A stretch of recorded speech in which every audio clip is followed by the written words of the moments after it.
Assembly ఎన్నికల్లో కీలక ఘట్టమైన నామినేషన్ల స్వీకరణ ప్రక్రియ జోరందుకుంది. తెలంగాణలో నామినేషన్ల పర్వం ఊపందుకుంది. టీపీసీసీ చీఫ్ రేవంత్ కొడంగల్లో నామినేషన్ను దాఖలు చేశారు. ఇక ఈ సందర్భంగా రేవంత్ రెడ్డి నివాసానికి భారీగా చేరుకున్నారు కార్యకర్తలను ఉద్దేశించి రేవంత్ రెడ్డి ఉద్వేగంగా ప్రసంగించారు. అనంతరం ర్యాలీగా వెళ్లి నామినేషన్ దాఖలు చేశారు రేవంత్ రెడ్డి.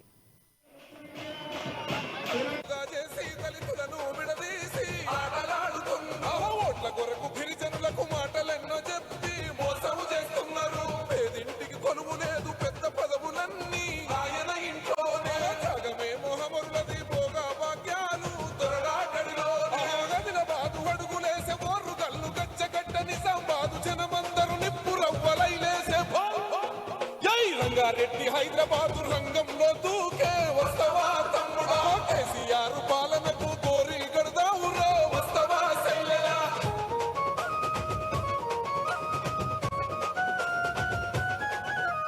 1200 ప్రాణత్యాగాలు చూసి అమ్మ సోనియమ్మ తెలంగాణ ఇచ్చి మన ఆశలు నెరవేర్చే అమ్మ సోనియమ్మ తెలంగాణ అసలు తల్లి సోనియమ్మగా చేసి దళితులను విడ